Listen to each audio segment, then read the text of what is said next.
Hello, welcome to the Heel Work Workshop. Today we're going to take you through how to get your dog to stay next to you in the correct heel position. I personally don't use heel, I use close because I work multiple dogs. Again, the choice is yours. You're the handler. As long as you understand and the dog understands that relationship with that word, it doesn't really matter what word you use, but it's just got to be consistent. The reason why it's important the dog stay next to us in a shooting field or if we're out and about is because we want the dog to stay safe. The safest place is by us. They've got to actually work out what we're doing, where we're going, and anticipate to a certain degree if we're going to step left, if we're going to step right, if we're going to go forward, we've got to go back, got to go through a hedge, got to get over a gate.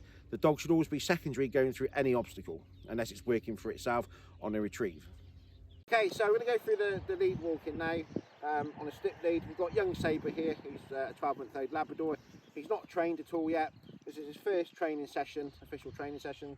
So we're going to teach him where he needs to be on the lead. The way we do this is a nice correctional technique of every time he goes forward, I'm going to take 2 steps back and encourage him back to the position where I want him, put him in a sit and then carry on. So what I'm looking for with the slip lead in its first position is getting this nice U shape here, okay, which means the dog's in the correct position because there's no tension.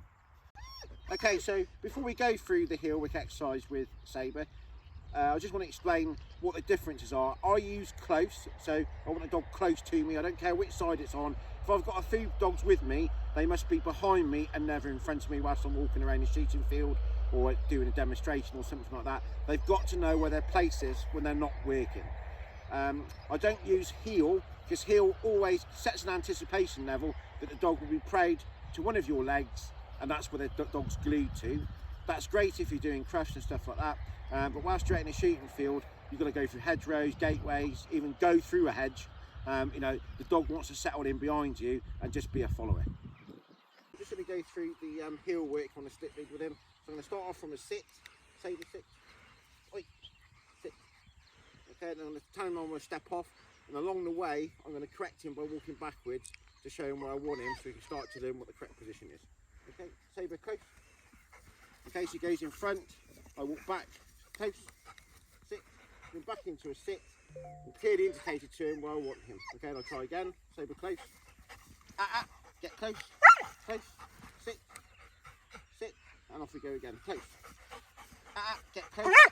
Now he's starting to correct to me, so progress is being made, close, close, close, close, wait. Good boy. Okay, so we've just been through the session now with Sabre. He's starting to come to the correct lead position now, which I call the close. So when I'm walking around the field, when I'm putting objects out, I can have him next to me and he quite clearly understands where he needs to be. That's his job at that precise time. The hardest thing with any working dog, different between all the breeds, but what's common between all the breeds is they must be able to be switched off and walk next to you and stay next to you when they're not conducting a task.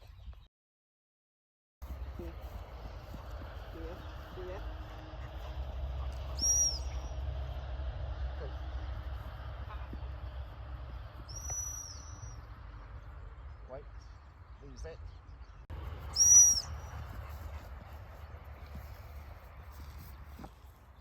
Go away. Leave it. Leave it.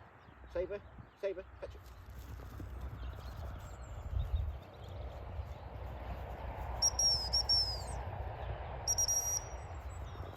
Good lad. Here. Here. Good boy. Good boy. Good boy. Sit. Okay, so thanks for watching the Heel Work Workshop video. As you can see, it's time, patience, practice. What you put in is what you get out. You want to be nice, clear, communicative with your dog, making it very clear what the dog should be doing at that particular time. It's an easy thing to teach, but a hard thing to get because most people rush it. You really got to take your time and really put the work in to get that natural heel position.